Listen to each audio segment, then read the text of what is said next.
Hello everyone, కొండా సురేఖ గారు కొద్ది రోజుల క్రితమే నాగార్జున గారి అక్కినేని ఫ్యామిలీ గురించి కొన్ని వ్యాఖ్యలు చేయటం జరిగింది. అయితే దాని మీద నాగార్జున గారు కూడా కోర్టుని ఆశ్రయించారు. ఇప్పుడు కొండా సురేఖ గారు క్షమాపణలు చెప్పడం జరిగింది. ఇదే అంశం మీద విశ్లేషణ తీసుకునే ప్రయత్నం చేద్దాం. ప్రస్తుతం మనతోటి జర్నలిస్ట్ జగదేవ్ ఉన్నారు. ఇంటర్వ్యూలోకి వెళ్ళిపోదాం. Hello sir. Hello Zakir. Yes sir, Konda Surekha garu మంత్రి గారు ఆల్మోస్ట్ దిగొచ్చారు. క్షమాపణలు కూడా చెప్పారు. ఏం చెప్తారు సార్ దీని మీద? ఇక్కడ నాగార్జున గారి మీద అనుచిత వ్యాఖ్యలు చేశారు. దానికి సంబంధించి ఒక విధంగా సమంత గారిని వేరే ఇతర కార్యక్రమాలకి వాడుకోవాలని చూశారు కాబట్టి విడాకుల వరకు విడిపోయారు అన్నట్టు కూడా అవి నిజంగా దారుణమైన వ్యాఖ్యలే ఒక విధంగా చెప్పాలంటే. అలా అంటూనే అక్కడ అందరూ సమంత గారిని ఏమో అనుకున్నారు, కానీ సమంత గారి ఇమేజ్ మరి కాస్త పెరిగింది. అక్కడ డ్యామేజ్ అయింది ఏంటంటే మీరు అన్నట్టు అక్కినేని కుటుంబమే డ్యామేజ్ అయింది. నాగ చైతన్య అండ్ నాగార్జున గారు ఇద్దరు అటువంటి వాళ్ళే అందుకే ప్రేరేపించారు అన్నట్టుగా. బట్ నాగార్జున గారు ఎప్పుడు కూడా సమంతని ఒక తన బిడ్డలాగే చూశారు తప్ప కోడలుగా చూడలేదు. ఎందుకంటే అంత ఇదిగా చాలా ఫొటోస్ కూడా వైరల్ అయ్యేవి, చాలా సరదాగా ఉండేవారు. ఒక సినిమాలో నాగార్జున గారికి తల్లిగా కూడా చేసింది సమంత, మనం సినిమాలో గత జన్మలో తల్లిగా బాగా చూపించారు సినిమా. సో అంత ఉండేదని ఎప్పుడు కూడా ఈవెన్ సమంత కూడా కుటుంబం పరంగా ఎప్పుడు ఏమి విమర్శలు చేయలేదు, వ్యాఖ్యలు చేయలేదు, ఎక్కడా తప్పుగా మాట్లాడలేదు. ఈవెన్ నాగచైతన్య అయితే అసలు నోరే విప్పడు, ఏ కామెంట్ చేయడు, ఏ ఎక్స్పోజ్ చేయడు, ఏ ట్వీట్ చేయడు, బయట ఎక్కడ కనిపించడు. చాలా జెంటిల్ బిహేవియర్ ఈవెన్ నాగచైతన్యది. సమంత కూడా తన మనసుకు బాధగా అనిపించినప్పుడు ఏవో కొన్ని ట్వీట్స్ పెడితే దాన్ని నాగచైతన్యకి ఆపాదించి ఫ్యాన్స్ సోషల్ మీడియాలో వార్ అయ్యింది తప్ప ఆవిడెప్పుడు డైరెక్ట్గా కూడా ఎవరిని విమర్శించలేదు.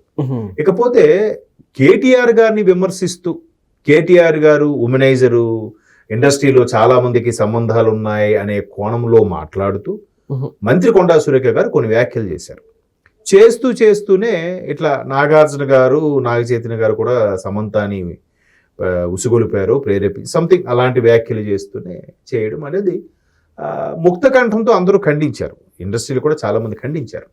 అయితే ఇక్కడ మళ్ళీ ఇండస్ట్రీలో ఖండించినా కూడా ఇంకొంతమంది ఎలా వైరల్ చేశారంటే, అరే ఇప్పుడు నాగార్జున గురించి, నాగచైతన్య గురించి, సమంత గురించి ఏదో అనుచిత వ్యాఖ్యలు చేయగానే అందరూ హీరోలు పేర్లు అనవసరంలే, చాలా మంది హీరోలు పోస్ట్ చేశారు, ఎక్స్లో ఖండించారు.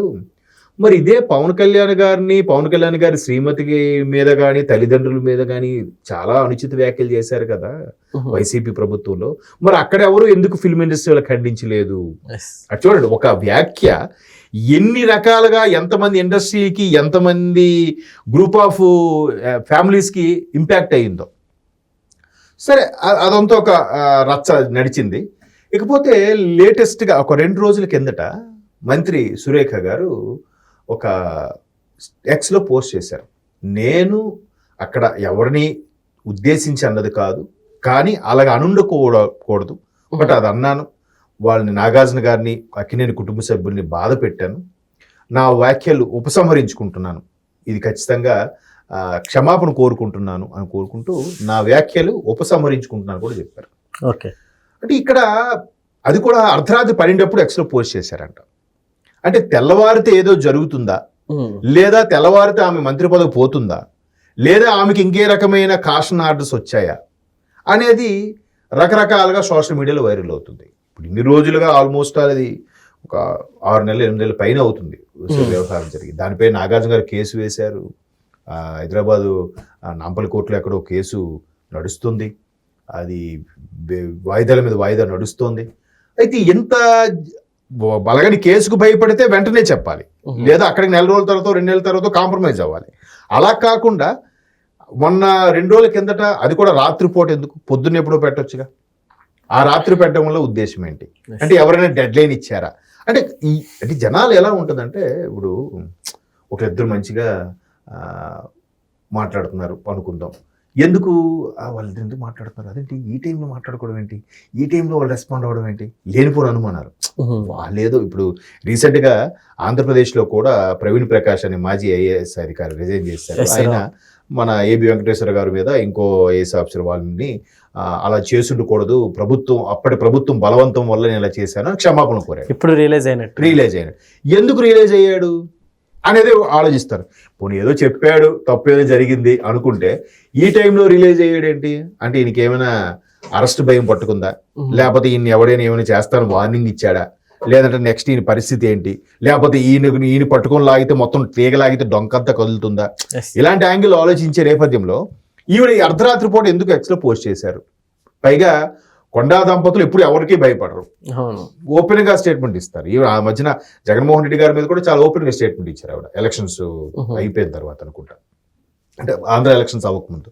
సో ఆవిడ ఎవరి మీదైనా ఓపెన్ గా ధైర్యంగా స్టేట్మెంట్ ఇచ్చే ఆవిడ అలాగే నాగార్జున గారి మీద ఒక స్టేట్మెంట్ ఇచ్చారు.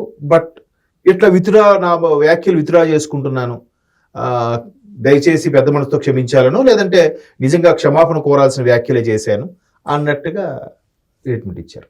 సార్ నాగార్జున గారు కూడా కేసు వాపస్ తీసేసుకున్నారు కదా, ఎగ్జాక్ట్లీ. దీంతో సో నాగార్జున గారు కూడా కేసు వాపస్ చేసుకుంటారంటే ఈ పంచాయతీ ఎవరి దగ్గరికైనా వెళ్ళిందా, ఏదో పెద్ద మనిషి దగ్గరికి వెళ్ళిందా, ఏదో ముఖ్యమంత్రి రేవంత్ రెడ్డి గారి దగ్గరికి వెళ్ళిందా అంటే దాని మీద కూడా మళ్ళీ విమర్శలు ఏంటి, లేదు ముఖ్యమంత్రి రేవంత్ రెడ్డి గారి దగ్గరికి వెళ్తే నాగార్జున గారికి సపోర్ట్ చేయరు, కొండా సురేఖ గారికి సపోర్ట్ చేస్తారు, ఎందుకంటే ఆయన పార్టీ, ఆయన క్యాబినెట్లో మంత్రి, పైపెచ్చు ఆయన హైడ్రా ద్వారా నాగార్జున గారి కన్వెన్షన్ కూల్చేశారు కాబట్టి ముఖ్యమంత్రి రేవంత్ రెడ్డి గారు నాగార్జున గారికి సపోర్ట్ చేయరు, వీళ్ళకే సపోర్ట్ చేస్తారనే వాళ్ళు కొంతమంది.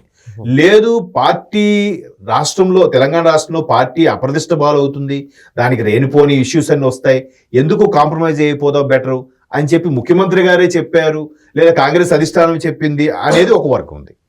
సో మొత్తం మీద సామరస్యంగా అయిపోయింది. ఇప్పుడు ఆయనకు కూడా వాయిదాలు తిరగాల్సిన అవసరం లేదు, కోటి ఖర్చు పెట్టాల్సిన అవసరం లేదు, ఈమె కూడా తిరిగి పరువు నష్టం రేపు పొద్దున నాగార్జున గారి కేసు గెలిస్తే ఆ విట్నెస్లు ప్రూవ్, ఎందుకంటే సోషల్ మీడియా మొత్తం మీద వైరల్ అయిపోయాయి కాబట్టి గెలిస్తే పరువు నష్టం దావా ఎంతైనా కోరొచ్చు. నా క్లయింట్ ఎంత మానసిక క్షోభతో ఎంత ఇబ్బంది పడ్డాడని అంటే రేపు పొద్దున కోర్టు విధించేసే దీనికి కట్టాల్సి వస్తుంది. అలీ కాకుండా మళ్ళీ పై కోర్టుకి వెళ్ళి మళ్ళీ వాయిదా తీసుకొని ఇంకదా డ్రాగన్ అవుతుంటుంది. మధ్యలో లాయర్లు బతుకుతారు తప్ప ఇక్కడ సురేఖ గారికి ఫలితం లేదు, అటు నాగార్జున గారికి లాభం లేదు. పోయిన పరువు ఎలాగా పోయింది, స్టేట్మెంట్స్ ఇచ్చారు. బట్ ఇలా చెప్పడం వల్ల రియలైజ్ అయినట్టున్నారు, ఓకే మొత్తానికి ఏదో లేరా కాంప్రమైజ్ అయ్యారో లేదంటే ఎవరైనా పంచాయతీ పెట్టి మాట్లాడారో తెలియదు కానీ అనుచిత వ్యాఖ్యలు చేసి ఉండకూడదు, ఏదో బాధ పెట్టుంటే క్షమించండి అని అన్నాం. ఒక మంత్రి స్థాయిలో అది దానికి చాలా ఇగో అడ్డొస్తుంది కదా. ఇప్పుడు ఒక పెద్ద స్థాయిలో ఉన్నవాడు చిన్న స్థాయిలో వాళ్ళకి సారీ చెప్పాలంటే చాలా ఇగోలు అన్ని పక్కన పెట్టి రావాలి. బట్ ఆవిడ గవర్నమెంట్ ఉండి ఒక మంత్రి స్థానంలో ఉండి కూడా ఆవిడ ఆ స్టేట్మెంట్ ఇవ్వడం కూడా ఒక విధంగా గొప్ప విషయమే. ఏముందిలే కోర్టులో వేశారు కదా కేసు, వాళ్ళని ఎంతవరకు అయితే నేను చూసుకుంటా అనేవాళ్ళు ఉన్నారుగా. ఇవాళ రేపు చిన్న చిన్న మాట పట్టింపులకే అవసరమైతే కోట్లు ఖర్చు పెట్టేవాళ్ళు లైట్ తీసుకోవచ్చు కదా, సర్లే మనం ఇంకో వాయిదా అడుగుదాం, వాళ్ళు ఏం చేశారు కూడా నేను నా దగ్గర కొన్ని లూప్ హోల్స్ ఉన్నాయి నేను చూస్తా అనుకునే వాళ్ళు లేరా, ఉన్నారు. బట్ ఆవిడ అలా చెప్పడం కూడా ఒక విధంగా ఆహ్వానించదగ్గదే. మొత్తం మీద సామరస్యంగా అయిపోయింది. అటు మీరు అన్నట్టు నాగార్జున గారు కూడా కేసు వాపస్ తీసేసుకున్నారు. సో ఇక్కడికి ఇది టాపిక్ ఎండ్ అని నేను అనుకుంటున్నాను. Okay sir, thank you.